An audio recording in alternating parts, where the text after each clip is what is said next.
Assalamualaikum warahmatullahi wabarakatuh. Alhamdulillahi wa kafa. Wassalatu wassalamu ala sayyidina wa habibina wa syafi'ina wa maulana Muhammadinil Mustafa wa ala alihi wa ashabihi hum ahli sidqi wal wafa. Asyhadu an la ilaha illallah wahdahu la syarika lah wa asyhadu anna sayyidana Muhammadan abduhu wa rasuluhu la nabiyya ba'dah.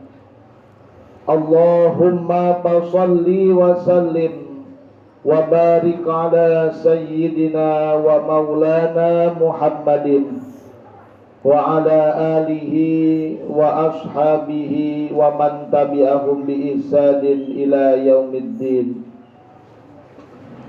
Qala Allah ta'ala fi kitabihil karim, a'udzu billahi minasy syaithanir rajim.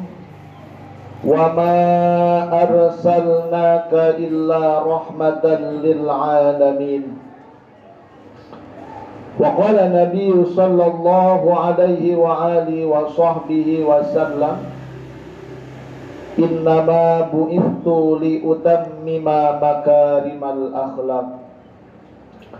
Sadaqallahul adzim wa sadaqa rasuluhun nabiyul habibul karim. Wa nahnu ala dhalika minasyahidina wa syakirina walhamdulillahi rabbil alamin. Ma'asyiral hadirin wa zumratal mu'minin, jamaah salat Jumat Masjid Jami Nurus Salam rahimakumullah yang dirahmati Allah Subhanahu wa ta'ala.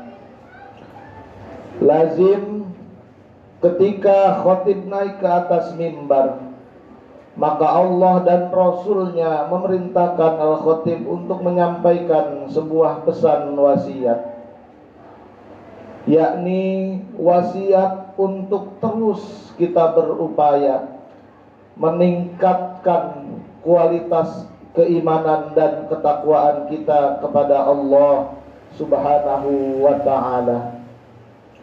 Takwa yang bermakna imtisalul awamirillah wajtinabun nawahi zahiran wa batinan, yang berarti kita diperintahkan untuk terus berupaya sesuai dengan kadar kemampuan kita untuk melaksanakan, untuk menjalankan semua syariat yang diperintahkan oleh Allah dan Rasulullah, baik perintah zahirah maupun perintah batinah, dan juga menjauhi serta meninggalkan apa yang dilarang oleh Allah Subhanahu wa ta'ala, baik larangan zahiran maupun larangan batinan. Dengan keyakinan yang semakin kita mantapkan di dalam hati dan pikiran kita, walaupun kadang terasa berat ketika seorang hamba melaksanakan apa yang Allah dan Rasulnya perintahkan, justru di sanalah pada hakikatnya terdapat kebahagiaan kita dan ridhonya Allah di dunia maupun di akhirat. Pun sebaliknya, di balik segala larangan yang Allah larang kepada kita, walaupun kadang kali terasa nikmat karena bersesuaian dengan hawa dan nafsu yang terdapat di dalam diri kita, atau mungkin secara material bertambah keuntungan duniawi yang kita peroleh, justru pada hakikatnya di sanalah, di balik segala larangan yang Allah larang kepada kita, pada hakikatnya terdapat kesengsaraan kita dan murkanya Allah di dunia maupun di akhirat. Ma'asyiral hadirin wa zumratal mu'minina jamaah rahimakumullah. Saat ini kita telah memasuki Jumat awal daripada bulan Rabiul Awal, Jumat di mana pada bulan ini Allah Subhanahu wa taala 14 tahun abad tahun yang lalu mengutus seorang hambanya, mengutus seorang rasulnya yang Allah firmankan, wa ma arsalnaka illa rahmatan lil alamin. Tidaklah kami mengutus engkau wahai Muhammad kecuali melainkan sebagai rahmat kepada sekalian alam. Hadirin jamaah yang dimuliakan Allah Subhanahu wa ta'ala, pada bulan ini orang-orang berlomba-lomba untuk menghadirkan, untuk menciptakan majelis-majelis Maulidur Rasul yang dimana di dalamnya berisikan tentang sejarah, tentang napak tilas perjalanan Rasul yang disampaikan, dan juga di dalamnya banyak doa-doa yang dipanjatkan serta qiraatul Quran yang dilantunkan, yang dimana majlis tersebut senantiasa diberkahi oleh Allah Subhanahu wa ta'ala. Kenapa demikian? Ulama kita mengajarkan kita untuk berbahagia, untuk bersukacita begitu memasuki bulan lahirnya Rasul Sallallahu Alaihi Wasallam. Karena memang tanpa Rasulullah, tanpa Allah mengutus Rasulullah, kita semua tidak akan pernah mengenal Allah. Kita semua tidak akan mengenal hada dinul Islam. Kita semua tidak akan mampu membedakan mana perkara yang hak maupun yang batil. Sehingga dusta dan bohonglah, serta tidak akan sampai seseorang yang menghadapkan dirinya kepada Allah, yang dia menjalankan semua perintah Allah, yang dia mengaku cinta kepada Allah tanpa disambungi, tanpa dibarengi dengan kecintaannya kepada baginda Rasulullah Sallallahu Alaihi Wasallam. Sehingga pantaslah kemudian Allah berfirman di dalam surat Al-Imran ayat 31. A'udzubillahi minasyaitonir rajim. Qul in kuntum tuhibunallah fattabi'uni yuhibbukumullah wa yaghfir lakum dzunubakum wallahu ghafurur rahim. Katakanlah wahai Muhammad kepada orang-orang yang mereka mengaku cinta kepadaku, kepada orang-orang yang beriman kepada Allah, kalaulah mereka mencintai Allah, fattabi'uni, maka ikutilah jalanmu wahai Muhammad, yuhibbukumullah.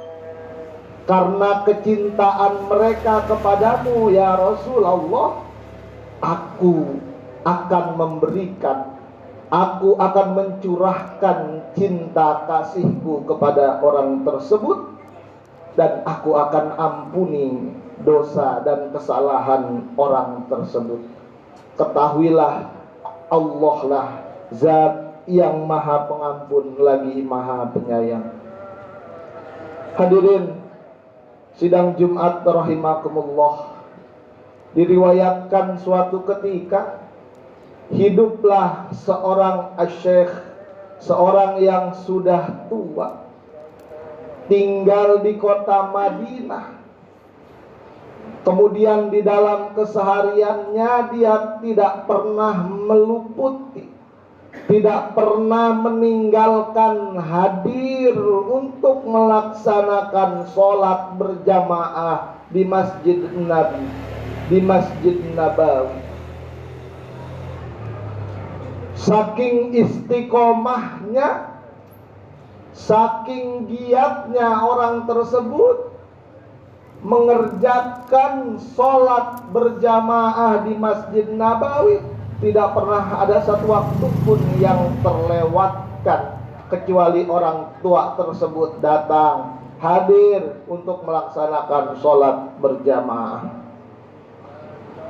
Singkat cerita hadirin rahimakumullah, datanglah ajal. Kemudian orang tua tersebut wafat, dipanggil ke hadirat Allah Subhanahu wa ta'ala. Akan tetapi ketika hendak dimakamkan, ketika hendak dikebumikan sesuai dengan syariat yang diajarkan Rasulullah, wajah jenazah tersebut dihadapkan ke tanah yang mengarah kiblat Baitullah. Akan tetapi jenazah almarhum orang tersebut senantiasa membalik. Ketika dihadapkan ke arah kiblat, jenazahnya membalik arah, sehingga berkali-kali diulangi. Akhirnya masyarakat, orang-orang yang mengikuti proses penguburan orang tersebut bertanya kepada ulama yang hidup di zaman tersebut. Singkat cerita, ditanyalah tentang hal yang terjadi tersebut kepada ulama yang hidup di zaman itu.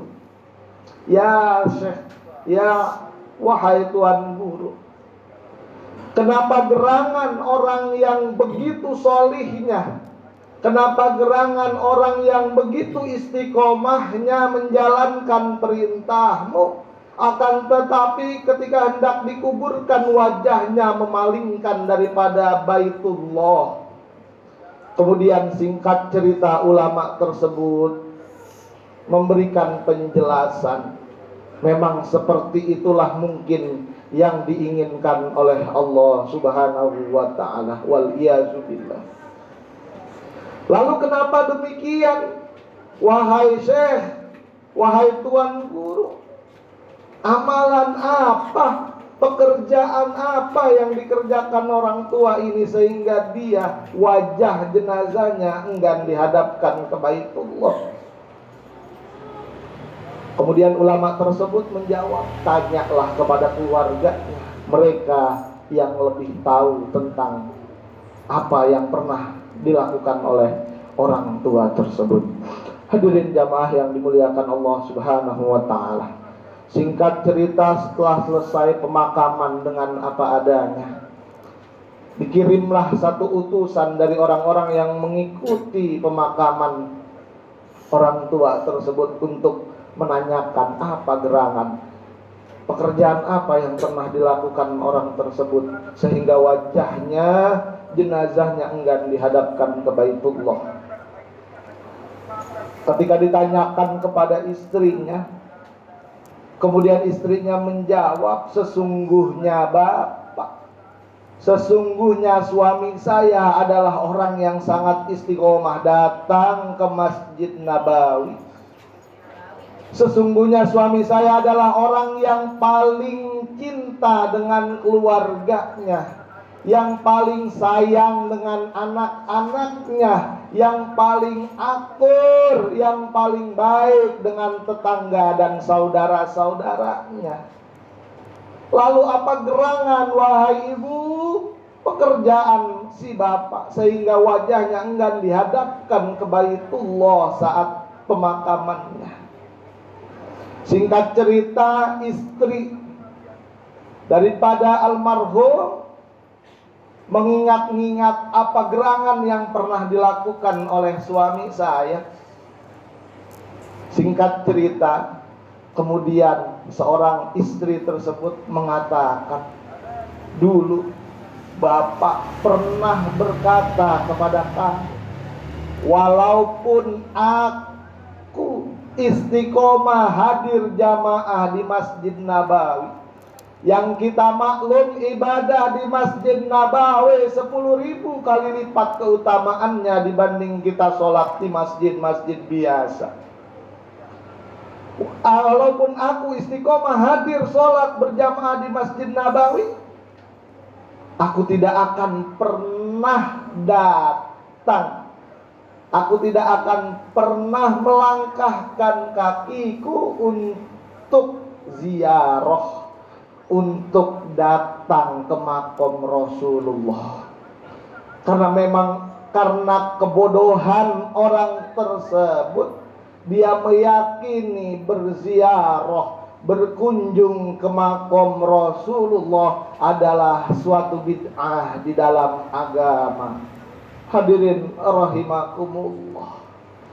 Ternyata kebaikan keluhuran orang tua tersebut dan keistiqomahan beragamanya tidaklah diterima oleh Allah lantaran durhaka, lantaran su'ul adab kepada kekasih Allah baginda Rasulullah sallallahu alaihi wasallam.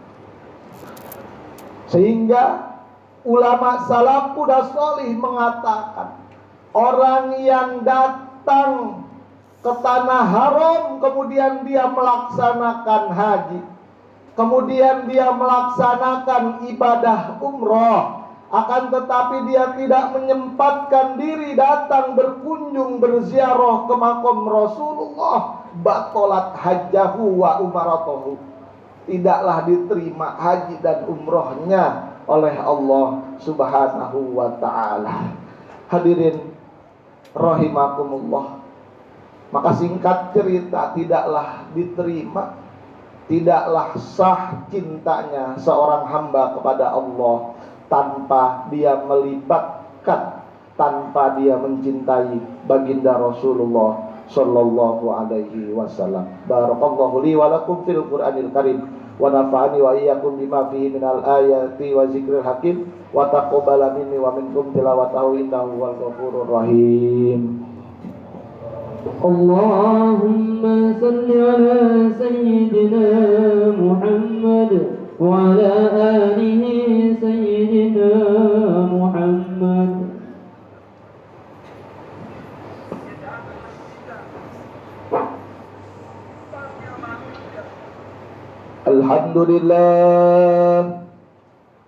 Alhamdulillah hamdan katsiran kama amaru. Asyhadu an la ilaha illallah wahdahu la syarika la irghaman liman jahada bihi wa kafaru. Wa asyhadu anna sayyidana Muhammadan abduhu wa rasuluhu sayyidul khalaiqi wal basar.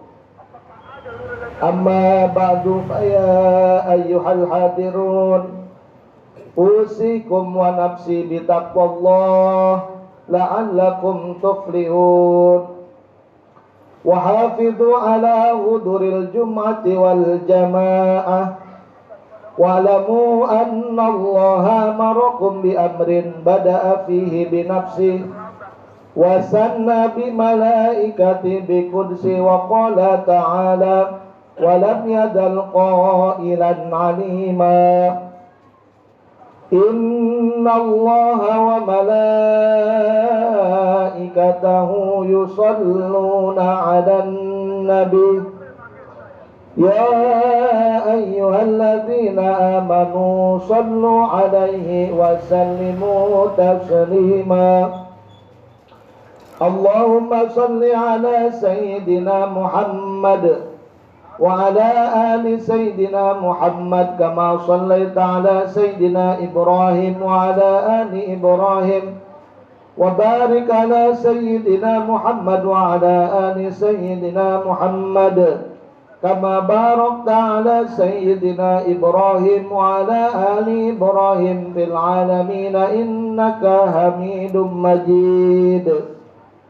ورضي الله تعالى عن الخلفاء الراشدين سيدنا أبي بكر وعمر وعثمان وعلي وعلى بقية أصحاب رسول الله أجمعين وعن التابعين والتابع التابعين ومن تبعهم بإحسان إلى يوم الدين.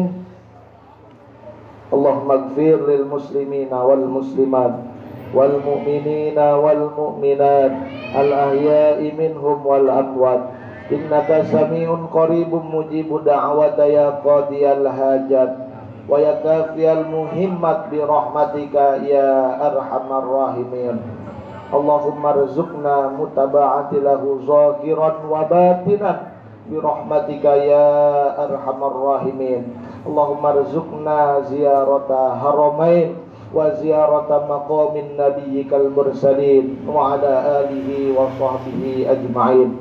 ربنا آتنا في الدنيا حسنة وفي الآخرة حسنة وقنا عذاب النار. عباد الله إن الله يأمركم بالعدل والإحسان وإيتاء ذي القربى وينهى عن الفحشاء والمنكر والبغي يعظكم لعلكم تذكرون. واذكروا الله العظيم يذكركم واشكروه على نعمه يزدكم ولذكر الله أكبر.